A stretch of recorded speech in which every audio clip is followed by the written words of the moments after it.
लोकसभा चुनाव के दौरान जारी हुए एक शासनादेश को लेकर सुल्तानपुर के ग्राम प्रधानों का गुस्सा फूट पड़ा है।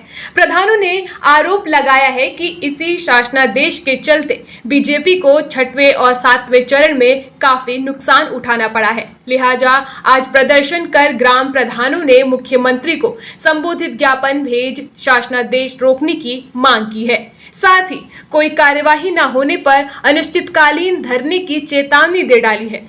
दरअसल बीते 20 मई को पंचायती राज विभाग के निदेशक अटल कुमार रॉय द्वारा सूबे के सभी जिला पंचायत राज अधिकारियों को एक शासनादेश भेजा गया, जिसके तहत ग्राम पंचायतों में ई ग्राम स्वराज पोर्टल पर योजनाओं को अपलोड किए जाने, वर्क आईडी जनरेट किए जाने एवं कार्य के उपरांत भुगतान ग्राम सचिवालय में स्थापित कंप्यूटर सिस्टम के जरिए किए जाने का निर्देश जारी किया गया था।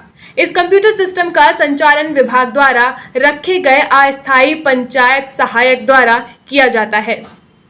प्रधानों ने आरोप लगाया है कि इन मानदेय पंचायत सहायकों को पंचायत गेटवे सॉफ्टवेयर में फेस स्कैन और QR वेरिफिकेशन को एकीकृत कर अपने रजिस्टर्ड मोबाइल नंबर से पंचायत सचिवालय में स्थापित कंप्यूटर सिस्टम से भुगतान के लिए अधिकृत किया गया है। लिहाजा इसी से नाराज दर्जनों ग्राम प्रधान आज कलेक्ट्रेट पहुंचे और भुगतान प्रक्रिया में पंचायत सहायकों को शामिल करने की प्रक्रिया का विरोध करते हुए प्रदर्शन किया।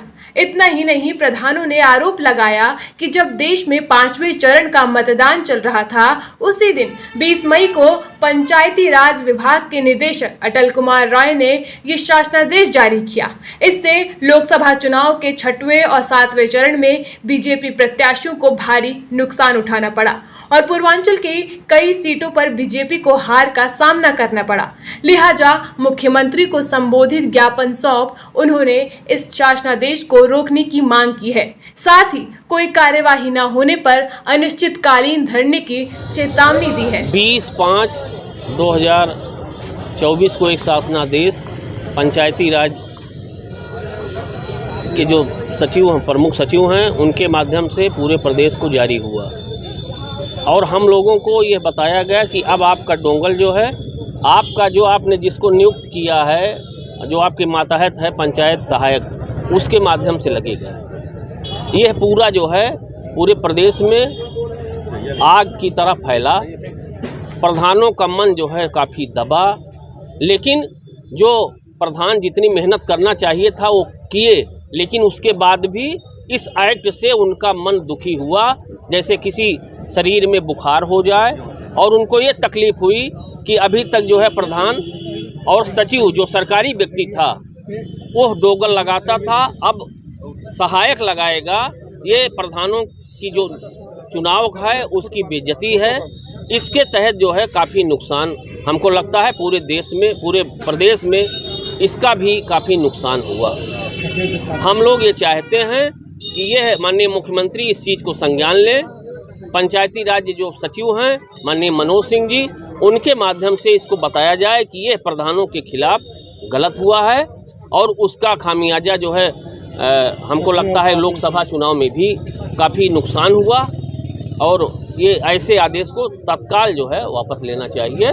हम लोगों का अधिकार जो है वो जो अधिकार पहले था उस वही अधिकार रहे। इसका भारी नुकसान 20 और 25 और 1 तारीख वाले में दिखा लगता है। हमको लगता है कि जो है हम प्रधानों को लगता है कि ये हम लोग स्वयं तो नहीं इसको महसूस किए, चूँकि शासनादेश जब आया तो जो अभी डोगल चूँकि हम लोग वो उसी के माध्यम से लगाते थे, लेकिन काफ़ी प्रधानों में यह रोष हुआ कि भैया अब हम लोग जो है सांसद विधायक का अलग सुविधा है, हम लोगों का जो सुविधा है उसमें भी कटौती हो रही है। अब हम लोग काफ़ी प्रधान जो भाजपा से संबंधित नहीं थे उनका मन और भाजपाइयों का भी मन जो है खराब हुआ। मैं सरकार से केवल इतना आग्रह के साथ कहना चाहता हूं कि प्रजातंत्र की सबसे छोटी इकाई प्रधानों को इतना क्लिष्ट न कर दे कि काम ही न कर सके, काम ही बंद हो जाए। बहुत ज़्यादा नहीं कहना चाहता कि आप हर चीज़ पे इतनी पाबंदी, इतना पेपर लगवा दे रहे हैं कि वही खोदते खोदते इतना विंडो पे आप दौड़ा दे रहे हैं। वो काम क्या करेगा गाँव में? आपने मनरेगा को इतना क्लिष्ट कर दिया। मनरेगा की मजदूरी में पूरे भारत में सबसे कम मजदूरी यूपी में है, 360 रुपया हरियाणा में है, यहाँ 237 रुपया कर दिए हैं आप। ये सब जो डाइवर्सिटीज़ है इसको आप ख़त्म करिए और आप इसको प्रधान के कार्यों को आप सरल बनाइए, उसको क्लिष्ट मत बनाइए। आप जितने क्लिष्ट करेंगे आप उसका नतीजा आने वाले वर्षों में आपको और अच्छे से दिखाई पड़ेगा। मैं और ज़्यादा कुछ कहना नहीं चाहता। आप प्रधानों के कार्यों को सरल बनाने की जरूरत है, क्लिष्ट बने। आप काम की मॉनिटरिंग कराइए, आप गुणवत्ता की जांच कराइए, उसमें हमको कोई आपत्ति नहीं है, लेकिन आप प्रधान के कार्यों को, उनके भुगतान को आप उसको क्लिष्ट मत करिए। किससे मुलाकात हुई, क्या बात हुई? मुलाकात अभी डीएम साहब से हुई है, सिटी मजिस्ट्रेट से हुई है। अब सरकार से हम लोग जाएंगे, अगर मेरी बात नहीं मानेगी कि यहाँ से आगे ऊपर जाएंगे। किसके नाम पे आपने ज्ञापन दिया? मुख्यमंत्री के नाम पे।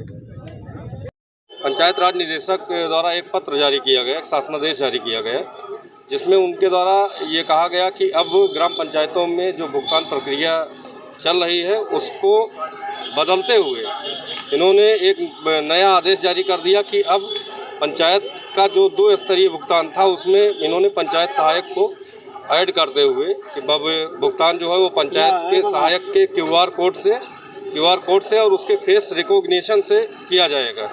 ये पूरी तरह से पंचायती राज एक्ट का दुरुपयोग है। शासन में बैठे हुए कुछ उच्च अधिकारी जो है वो पंचायतों के अधिकारों का कुत्सित हनन करने का कुत्सित प्रयास कर रहे हैं। इसको हम प्रधानगण इसका विरोध करते हैं। पूरे प्रदेश में हर जनपद में सारे प्रधान संगठनों द्वारा माननीय मुख्यमंत्री जी को संबोधित ज्ञापन दिया जा रहा है। यदि हमारी मांगें नहीं मानी गई तो हम लोग आगे चल के कार्य बहिष्कार भी करेंगे और ज़रूरत पड़ी तो हम लोग अपना डोंगल संबंधित जिलाधिकारी या संबंधित अधिकारियों को सौंपने का काम करेंगे। सरकार जिससे चाहे वो काम कराए, लेकिन इस तरह बंधन में हम लोग काम नहीं करेंगे। और ये पूरी तरह से एकदम गलत निर्णय है। 20/5 जबकि आदर्श आचार संहिता पूरे देश में लागू है, उस समय इस तरह का तुगलकी फरमान जारी करना, ये कहीं ना कहीं शासन के उच्च अधिकारियों द्वारा ये नुकसान पहुंचाने की भी का प्रयास किया गया। क्योंकि इलेक्शन समय था, बहुत सारे जनप्रतिनिधि जो शासन के साथ थे, जो बहुत सरकार के साथ थे, वो मुझे लगता है कि वो इसका बहुत बड़ा प्रभाव जो है चुनाव पर भी पड़ा है। और इस पे माननीय मुख्यमंत्री जी को संज्ञान लेना चाहिए कि इस तरह का जो पंचायती राज एक्ट को समाप्त करने की कार्रवाई चल रही है उसको रोका जाए, नहीं तो हम लोग जो है कार्य बहिष्कार के साथ साथ विशाल धरना प्रदर्शन भी करेंगे जिला